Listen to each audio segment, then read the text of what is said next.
Lagny vit. Voilà, je crois que Lagny est associé à la vie, c'est ce que nous voulons tous. Ça va être dans une ville solidaire, une ville qui est ouverte à tout le monde. Avant de vous faire un petit discours, je voudrais vous parler de trois personnes qui ont beaucoup compté, qui comptent beaucoup pour la ville de Lagny. Et je voudrais qu'on les honore et qu'on leur remette la médaille de la ville. Si Lagny vit, c'est aussi, vous allez le voir, grâce à eux. J'appelle Jean-Paul Degeorges. Alors, je ne sais pas où il est, Jean-Paul, il est là, je l'ai vu tout à l'heure. Il arrive.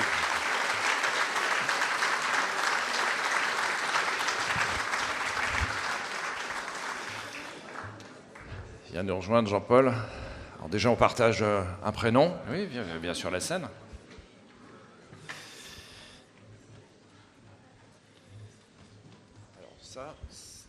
Alors le micro, c'est pour tout, pas tout de suite.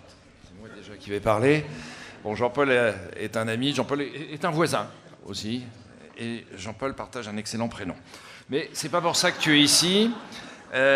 Jean-Paul, tu es ici pour qu'on parle un peu de toi, de ton parcours, et ce que tu fais, ce que tu as fait, et ce que tu fais encore pour la ville de Lagny. Alors, on va te faire un petit panégyrique, un petit curriculum vitae. On va pas trop insister sur un certain nombre de choses, mais quand même, tu es né en 1939, voilà, il faut le dire. Et tu as grandi à Paris, dans le 16e arrondissement, et tu as un parcours étudiant brillant. Hein. Tu as fait des institutions aussi réputées que l'école de Beauche, Saint-Jean de Passy. Et tu as acquis dans ces études une rigueur intellectuelle que tu vas nous développer tout à l'heure, et en tout cas on va l'apercevoir, j'en suis sûr. Tu as été reporter photographe, hein. Tu me dis si je me trompe, hein. Si les informations ne sont pas complètes, tu les compléteras tout à l'heure. Et puis tu as créé une agence de communication, Génitif, et tu as beaucoup travaillé avec l'industrie pharmaceutique, et tu as toujours été un dirigeant respecté auprès de tes employés, mais respecté aussi auprès de tes clients pour ta loyauté et ton sens de l'engagement, notamment contractuel. Et puis, il se trouve que tu as eu une vie aussi militaire. Tu as été marqué par l'expérience de la guerre d'Algérie. Et tu es devenu le gardien de la flamme de la voie sacrée. Tu t'expliqueras peut-être mieux que moi ce que c'est, mais c'est un parcours qui consiste à venir transférer la flamme à l'Arc de Triomphe jusqu'à Verdun et inversement, chaque 30 octobre, ici à Lagny, derrière l'église, hein, sur la place où il y a la statue de Jeanne d'Arc, eh bien, on accueille cette flamme éternelle ici à Lagny. Donc cet engagement a donné naissance à cette veillée, je disais, et puis il y a une cérémonie d'allumage de flambeaux dans le square. Alors tu as été aussi, et moi je te connais sur ce sujet depuis de très nombreuses années, un pilier du monde combattant, donc à l'UNC, le Souvenir français.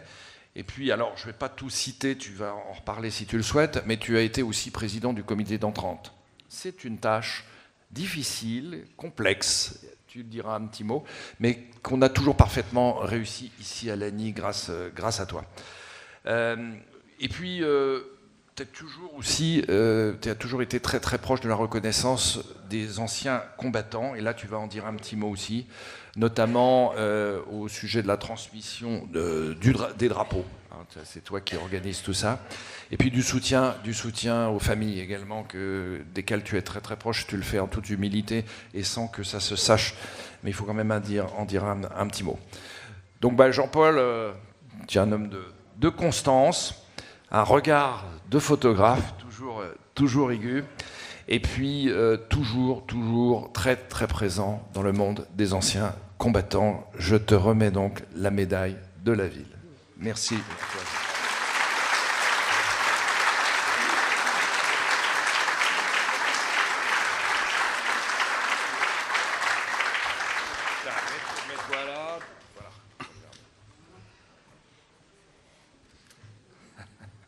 Tu peux parler en même temps que les photos. Ah bien. Bon, alors, bien sûr, merci, un très grand merci. Un merci d'abord à tous ceux qui m'ont aidé pendant ces années.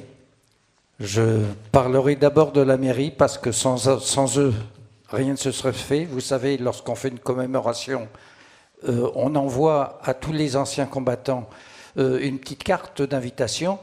Et bien ça, c'est quand même la mairie qui le fait. Sans ça, il n'y aurait personne. Et puis, je dois aussi beaucoup à Sébastien Duranceau et Émilie Nels. Sans eux deux, certainement que rien n'aurait pu se faire. J'ajouterai aussi que cette médaille, je la partage bien sûr avec les anciens combattants. Je la partage avec beaucoup d'anciens combattants, au risque de paraître un peu pas bête, mais ceux qui sont morts quand même. Et puis, puisque j'ai fait la guerre d'Algérie, j'avais des harkis avec qui j'étais et qui, eux, m'ont sauvé la vie. Si je suis ici ce soir, c'est grâce à eux. Et je remercie en fin de compte la mairie aussi d'avoir officialisé la journée des harkis. Enfin, puisque je devais en parler, les anciens combattants m'ont beaucoup aidé. Ils n'auraient pas été là, moi je n'aurais rien fait. Il y a donc beaucoup de gens. Et sinon, j'ai envie de parler de deux personnes. Mon père, où maintenant son nom est inscrit sur le mur des anciens combattants. Et puis, un garçon qui, dès le début, m'a aidé, qui m'a presque engueulé au moment de prendre mes fonctions en disant si tu ne viens pas, on ne va rien faire, et tu dois venir. C'est tout de même, c'est Jean-Luc à qui je dois beaucoup, en fin de compte, de m'avoir aidé. Qu'est-ce que c'est que être et s'occuper des anciens combattants? C'est surtout avoir beaucoup de contacts avec des gens qui sont adorables et qui, quelque part, ont vécu un moment spécial. Quel âge ils ont? On a parlé de mon âge tout à l'heure, on a parlé de 1939. 1939, eh ben, quelques mois après, il y a eu une guerre qui s'est ouverte.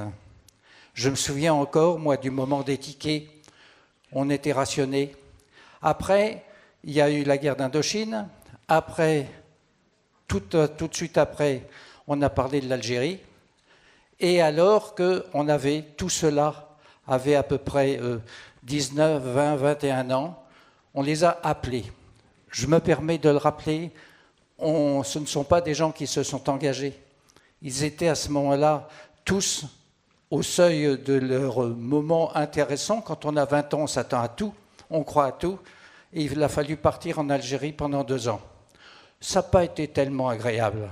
Et lorsque j'entends des gens dire « Oh, l'Algérie, oh là là, qu'est-ce qu'ils ont fait là-bas ?» Ils ont obéi aux ordres tout simplement. Ils ont fait ce que fait tout petit Français, ils disent oui, j'y vais.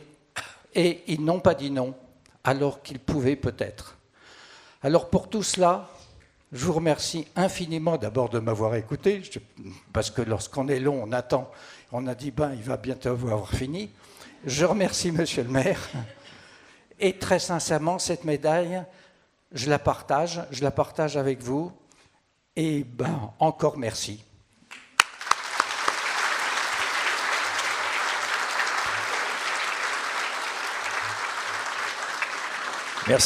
Merci à toi, Jean-Paul, pour ces moments de mémoire et d'émotion. Merci pour ton implication, passée, présente et à venir. C'est pas terminé. Merci encore à toi. Oui. Alors, une autre personnalité dans un domaine très différent, je voudrais appeler le commandant Gilles Perrault et vous dire qui il est.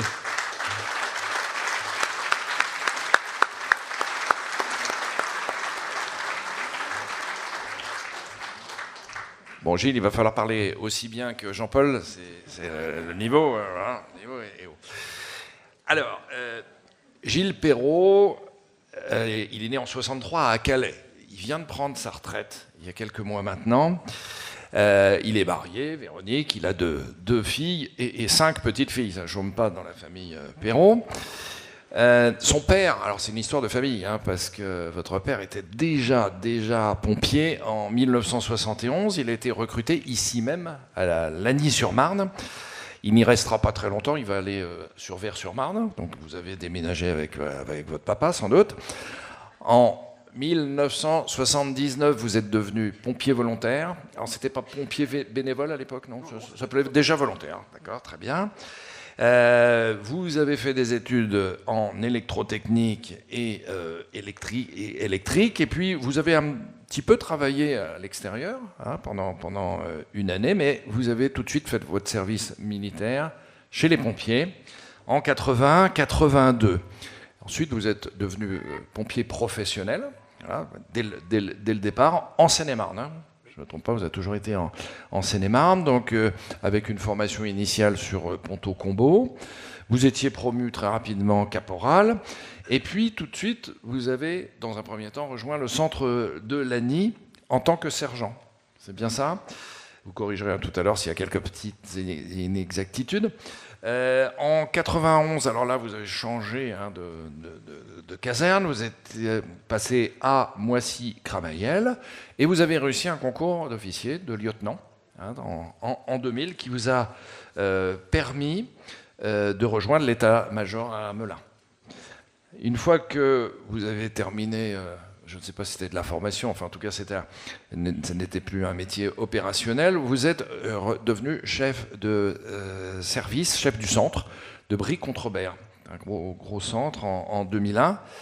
Et puis vous avez ensuite refait un tour, on va dire, dans l'administration générale des pompiers, où vous êtes occupé notamment des véhicules. Et vous avez fait évoluer les véhicules, hein, c'est ça, vous direz comment techniquement, parce que vos évolutions sont toujours pratiquées et sont toujours actuelles aujourd'hui. Et puis en 2009, là c'est la grande année, parce que vous venez à Lagny. Ah, ça c'est presque le Graal, hein, quand même. Hein, voilà. Donc vous voilà à Lagny depuis 2009, et c'est à ce moment-là qu'on s'était rencontrés d'ailleurs. À ce moment-là, les pompiers cherchaient déjà une solution parce que la caserne de la rue Saint-Laurent était beaucoup trop étroite, on peut dire vétuste, en tout cas en regard du développement du nombre d'interventions. Donc on a commencé à discuter en 2009 ensemble de cette caserne, et puis il y a eu un chemin à faire assez long puisqu'elle a été inaugurée l'année dernière. Vous avez, en 2021, rejoint le groupement Ouest. Vous étiez adjoint au chef de groupement et vous l'avez occupé, ce poste, jusqu'au 13 novembre dernier. 46 ans, 46 ans de carrière de pompier, 16 ans de chef de centre. C'est quand même une magnifique carrière. Bravo à vous.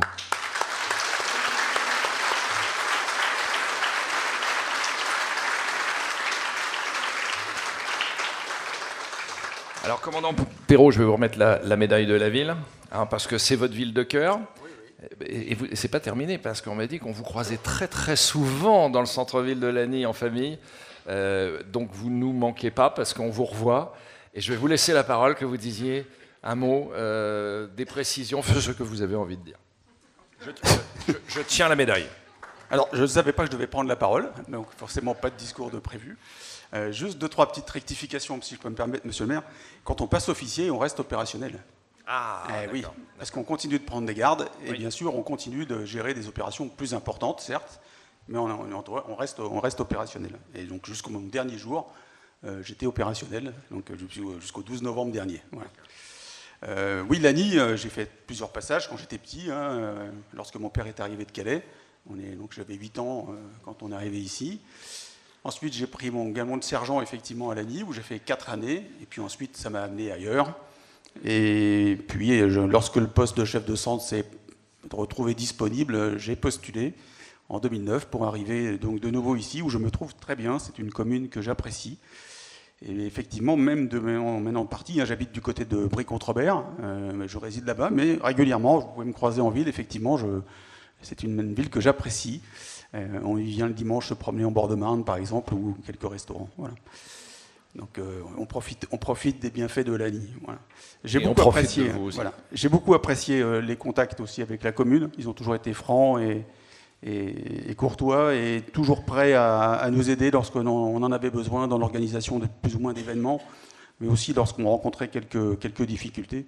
Et j'en profite pour dire la même chose aux maires, les 11 maires dans lesquels je m'occupais, entre Montévrain, Bussy-Saint-Georges, Bussy-Saint-Martin et les autres communes. Ça a toujours été aussi un accueil chaleureux en ce qui me concerne, et on a toujours réussi à travailler de concert. Voilà. En tout cas, merci pour tout. Et je suis très content de cette surprise et qu'on me remette cette médaille. Voilà. Merci à vous, commandant.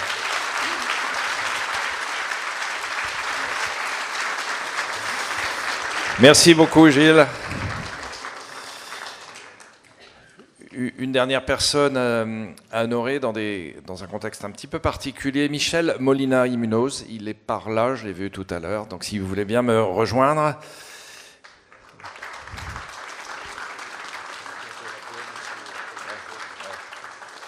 Voilà, et puis je vais appeler aussi le chef de la police municipale, Guillaume Courtois, puisqu'il s'agit d'honorer un événement un peu particulier où les deux entités, police nationale et police municipale, ont agi ensemble pour sauver une vie, rien que ça. Bravo à vous.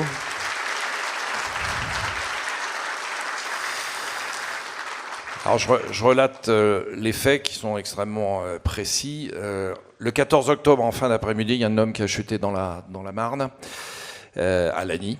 Il était vraiment en difficulté, hein. Il allait, pour être clair, il allait se noyer. Donc les agents de police municipaux sont arrivés immédiatement pour donner les premières consignes. Et vous qui étiez présents ici et qui n'étiez pas en service, eh bien, tout simplement, vous êtes jeté dans l'eau, voilà, précipité dans l'eau pour porter assistance à cet homme. Et puis, sans le concours, sans cette action collective, eh bien, la victime n'aurait pas été sauvée. Elle a été sauvée, elle est restée consciente, prise en charge, et donc elle se porte plutôt bien. Enfin, en tout cas, elle n'a pas souffert tellement ça a été rapide et efficace. On peut souligner quand même que là on dépasse le cadre du devoir, hein, de son devoir professionnel, hein. C'est un réflexe, c'est un engagement, c'est un sens profond de l'autre. Vous avez incarné la devise protéger et servir de manière extrêmement concrète. Et quand on parle de sécurité, c'est pas simplement des intentions, des discours, hein. Ce sont des hommes et des femmes qui, derrière, y contribuent. L'intervention, donc, est vraiment, là aussi, je tiens à le souligner, utiliser cet exemple extraordinaire pour bien que chacun comprenne la coordination qui est entre la police nationale, entre la police municipale, avec les sapeurs-pompiers. Alors on a même une brigade nautique. Bon, le bateau n'était pas sorti à ce moment-là, mais voilà, c'est ça qui sauve des vies humaines. Hein. C'est ces hommes, ces femmes qui travaillent ensemble. Et qui ne sont pas dans des couloirs de compétition, mais qui sont vraiment attachés au service public. Donc, je souhaite vous remettre la médaille de la ville. Et bien sûr, je suis très heureux que Guillaume Courtois soit là pour représenter la police municipale. Ce sont des actions quotidiennes qui contribuent vraiment à ce qu'on se sente en sécurité et qu'on se sente bien. À Lagny, merci aussi à l'ensemble des forces de police de ces actions permanentes qui nous permettent de respecter la première des libertés qui est la sécurité chez nous à Lagny. Merci beaucoup.